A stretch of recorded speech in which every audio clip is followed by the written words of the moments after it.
චෛත්‍ය කැඩුවා පසු කාලිනව මේ භූමියට පැමිණි මහරහතන් වහන්සේලාත් එක්ක වැඩම කළ මේ භූමියට වන්දනාවේ පැමිණි දුටුගැමුණු රජතුමා මේසා විශාල ආරක්ෂක චෛත්‍යයක් පසු කාලිනව නිර්මාණය කළා. ධාතුසේන වසන්ත සද්ධාතිස්ස ආදී රජවරු තමයි මේ චෛත්‍ය වරින් වර නිර්මාණය කළේ.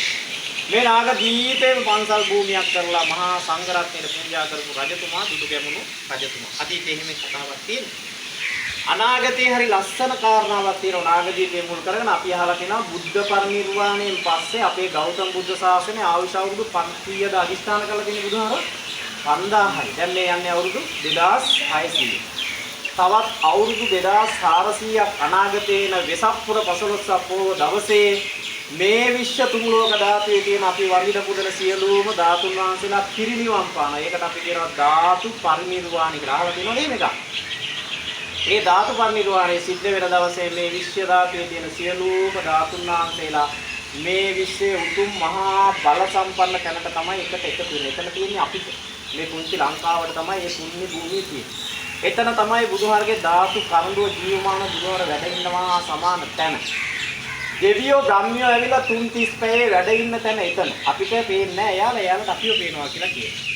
ඊළඟට බුදුහාරගේ නවාරාදී බුදුගුණයන් තුන් ලෝකයටම විදහාපාන කියාපාන තැන යෝනියක් සර්වඥ ධාතුන් වහන්සේලා වැඩ ඉන්න රුවන්වැලි මහා සෑය. එතන තමයි මේ විශ්වයේ මහා පුණ්‍යවන්තම බල සම්පන්න දැක්කත් ඇතිනේ අපිට මේ රූපයක් දැක්කත් හරි ආසයි කියන්නේ. යන්න හිතනවද රුවන්වැලි මහා සෑය ගාවට කියන්නේ යන්න හිතෙන්නේ. ඒ රුවන්වැලි මහා සෑයට එකට එකතු වෙන සියලුම ධාතුන් වහන්සේලා නැවත මුතු ඇමුණු මල් මාලාවක් වගේ සැරසිලා දෙවෙනියට වඩින ලංකාවේ එකම පින්බිම තමයි මේ උතුම් නාගදීප පුණ්‍ය භූමිය. ඒ ධාතුන් වහන්සේලා වැඩම කරලා අර මිනිපණගේ වැඩ ඉන්න අහසේ මහා ධාතු ප්‍රාතිහාර්ය ප්‍රදර්ශනයක් කරලා දෙවියෝ බ්‍රහ්මියෝ වන්දනාමාන කරාට පස්සේ මෙතනින් නික්මිලා බුදුන බුද්ධගයාවේ බෝධි මණ්ඩපයට වැඩම කරලා ධාතු පරිනිර්වාණය සිද්ධ වෙනවා. ඔබ වහන්සේලාට තව කාලෙකදී ඒව හරියට දැනගන්න පුළුවන්. ඊට පස්සේ අපේ ගෞතම බුද්ධ ශාසනය එතනින් ඉවරයි ඔක්කොම අතුරු දහන්නේ. එහෙනම් කල්පනා කරන්න එදා බුදුහාර වැඩම කළා බුද්ධ පාද ස්පර්ශයෙන් පාරිශුද්ධත්වයට පත් වුණ පින්බිම තමයි මේ නාගදීපය කියලා කියන්නේ. චූලෝදර මහෝදර කියන නා රජුරුවන් දෙදෙනෙක් අතර මැණික් පොතවල් සඳහා හටගත්ත යුද්ධයේ සමතේකට පත් කළේ අය බුදු සරණගේ පින්බිම. අර මිනිපලක තැන්පත් කරලා හදපු චෛත්‍ය පිහිටි පින්බිම අනාගතයේ ධාතුන් වහන්සේලා වැඩම කළ ධාතු ප්‍රාතිහාර්යයන් පාන පින්බිම උතුම් නාගදීප පුණ්‍ය භූමිය. පොඩිහාමුදුරනේ පුරා අවුරුදු 5000ක් කල් බුද්ධ වරදිස්ථාන ශක්තිය පිහිටි පින්බිමයි. අද අපේ නායක හාමුදුරන් වහන්සේලාත් එක්ක මේ ආචාර්ය හාමුදුරන් වහන්සේලාත් එක්ක ඔබ වහන්සේලා ඉඳලා ගන්න දාගන්න. ඉතින් ඔහම දකින්නකොට අපි ආස හිතනවා හරි සතුටුයි මේ සිවුරු දාගෙන ඇවිල්ලා ඉන්නවා. දැන් එහෙම හරි සන්තෝෂේට කාරණාවක් අපේ හාමුදුරනේ නේද? මේදී අපේ හාමුදුරුවෝ නෑ අපි ඉන්නේ නායක හරි අපි තුන්ම විතරයි මෙහෙම දකින්නකොට අපිට හරි සතුටුයි. කොහොමද ඉන්න ඕනේ මොනවා? ඉන්නේ එහෙම අල්ල යන්න එපා. ඔය ඉගෙනගෙන ටික කාලයක් ගියාම ෆෝන් එකම අරගෙන ෆෝන් ඔබ උඹට ඇද්දලා ඉගෙනීමක් කඩා කප්පල් වෙලා යනවා යන්න. ඉන්නේ එහෙම අරින්න එපා. අම්මා තාත්තට ගෞරවයක් ඇති වෙන විදිහට මේ ගුරුවරු අපේ ගුරු හාමුදුරුවෝ නායක හාමුදුරුවෝ කියන දේ අහගෙන හොඳට ඉගෙන ගන්න ඕනේ. හොඳට මන පොත් ටික කියව ගන්න ඕනේ. කිරි පොත් ටික කියව ගන්න ඕනේ. උපාධි අරගත්තේ නැතත් පොඩි හාමුදුරුවනේ මිනිස්සුන්ට වැඩ කරන්න හොඳට බණ ටික ඉගෙන ගන්න. ත්‍රිපිටකය හොඳට කියවන්න. අපිට එහෙම හාමුදුරුවෝ අද අඩුයි. ඉගෙන ගත්තා කැම්පස් ගියා සූරෑරලා ගියා යන්න ඔහෙ ගෑණියක් වත්තරයි. එහෙම යන්න එහෙම පකවු. මේක නායකයා. එහෙම ගියොත් ජීවත් වෙන්න බෑ මේ තමයි කවුරුත් ගණන් ගන්න. දැන් බලන්න ඔය හැමදේම දිවි වැඳ තියාගන්න පොඩි අර උපාසකම්මලා එනකොට එහෙම ටොපික් කරලා එහෙම ඉරක් දෙනව නේද? හරි ආදරෙයි. ඒක නිසා හොත්තට ඉගෙන ගන්න. පාලි සංස්කෘත ටික ඉගෙන ගන්න. බණ පිළිත් ටික කියන්නේ ඉගෙන ගන්න. මෙතන ඉන්නවා හොඳ දක්ෂ පොඩි හාමුදුරුවෝ කවි බණ කියන්න පුළුවන් අය ඉන්නවා බෝධි පූජා කියන්න පුළුවන් අය ඉන්නවා අටවිසි පූජා කියන්න පුළුවන් අය ඉන්නවා නේද හොඳට බණ කියන්න පුළුවන් අය ඉන්නවා හොඳට ඉගෙන ගන්න පන්තියේ පළවෙනි අවයි තමන්ගේ හැකියාව ඉගෙන හොයාගෙන ඒක ටික දියුණු කරගෙන යන්න ලෝක ප්‍රසිද්ධ පොඩි හාමුදුරුවෝ කෙල්ලවල සමානලාට මේ අනාගතේ ලෝක ප්‍රසිද්ධ පොඩි හාමුදුරුවෝ රම්බඩගල විදිනියා මහානායකල නේද මේ ලංකාවේ ඉඳන් වෙන තැන්වල මහානායකලා ඇමරිකාව ප්‍රාන්තයේ ඇමරිකාවේ ප්‍රධාන සංඝනායක කියලා එන්න පුළුවන් මෙතන. හැබැයි ඔක්කොම හම්බෙන්නේ බුදුහාරගේ මේ සිවුර කරේ තිබුත් විතරයි. ගියොත් නා සත්තක් පහකට කරන් යන්නේ නැහැ බුදුහාම.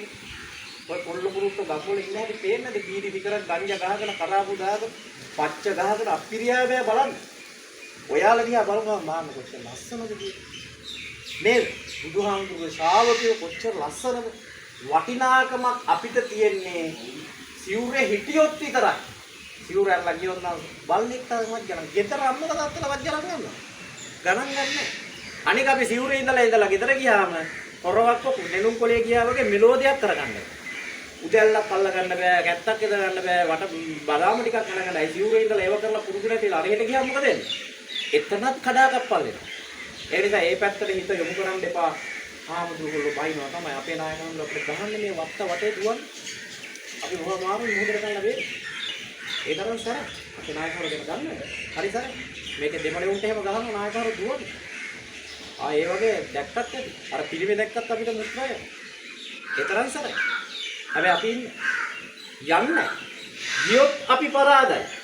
හිටියොත් අපි දිනු. ඒ නිසා අපේ නායකයන්ගොල්ලෝ ආචාර්යයන්ගොල්ලෝ ගහන්නේ ඔයාලට. ගහන්නේ නෑ මං හිතන්නේ. ගහනවා නම් ගහන්නේ ඇයි ඒ? ඔයාලගෙන් දෙයක් කරගන්න මේ ඔබ වහන්සේලාට යහපතක්. අපි බුද්ධි කාලේ ඉගෙන ගන්න. අපි බුද්ධි කාලේ ඉගෙන ගන්න. ඒක ඉවුර අරින්න එපා. ඉවුරේ ඉන්න අම්මා තාත්තා බලාගන්න. අපේ නායකයන්ගොල්ලෝ වැඩිහිටි ආමුගොල්ලෝ ආරක්ෂා කරගන්න. එයාලට ගරු කරන්න, වඳින්න, වැඩිහිටියන්ට වඳින්න, පුදන්න. අපේ ගාතාවක් කියලා අපේ විතරයි ඒක තාම තියෙන්නේ මේ වැඩිහිටියන්ට ගරු කරන එක නේද?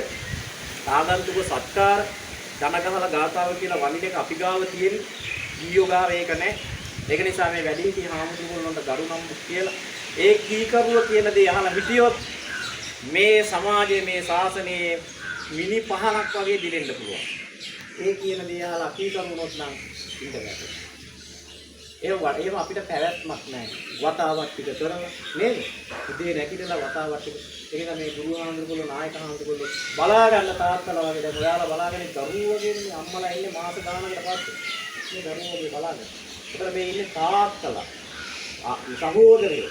දරුවෝමන් කියලා වන්දනාමාන කරන කීකරුවෝ හිටියොත් කීකරුවෝ නිකන් ඉඳලා හරියන්නේ නැහැ. මේ දානේ වළඳනවා. අර පින්වාක් එහෙම කියන්න විතරක් පුරුදු වෙන්නත් එපා. තුලෝ ආදියාන්තක ඔව්ව නෙමෙයි. හොතර අධ්‍යාපන ඉඳගෙන ටිකේ කියවලා බණ ටිකක් කියන්න පුරුදු වෙලා ඉංග්‍රීසි ටිකක් ඉගෙනගෙන දෙමළ ටිකක් ඉගෙනගෙන ලෝකෙට බහින්න. ඔය ෆෝන් වලට ඇබ්බැහි වෙන්න එපා. ෆෝන් වලට ඇබ්බැහි වුණොත් පොඩි හාගෙන සිවුරුත් නැති වෙනවා. ඔබගේ දෙන්නේ මහා එක ජරාව නායකයන්. දෙන්න දෙපා නායකයන් සිවුරන්ලා යනවා. මේ යන ඔක්කොම සිවුරන්ලා යන්නේ ෆෝන් වලට ඇබ්බැහි. අධ්‍යාපනයේ කඩාකප්පල් වෙනවා. ඒ නිසා මේ පින්වත් පොඩි හාමුදුරුවෝ අපේ නායකයන් කියන දේ ගුරු කියන දේ මේ ශාසනයේ මහා පහන් ඩබක් වගේ මේ ශාසනය ආරක්ෂා කරගන්න ඕන බුදුහාරගේ ශාසනය ආරක්ෂා කරගෙන පන්සල් ආරක්ෂා කරගෙන මේ ශාසනයේ මහා නෙළුම්මල් වගේ මහා මිනිපහන් වගේ තරු කැට වගේ දිලෙන්න මේ බුද්ධ බල අධිෂ්ඨාන ශක්තිය ඇති මේ උතුම් චෛත්‍ය රාජයන් වහන්සේගේ ආනුභාව බල ශක්තිය ලෞතර බුදුරජාණන් වහන්සේගේ බලයේ ශක්තිය දරුවන්ගේ ආශිර්වාදයේ සියලු දෙවියන්ගේ රැකවරණය ලැබේ. අපේ නායක හාමුදුරන් වහන්සේලාට ආචාර්ය හාමුදුරන් වහන්සේලා නිදුක් නිරෝගී භාවය ලැබේවා. ඒ වගේම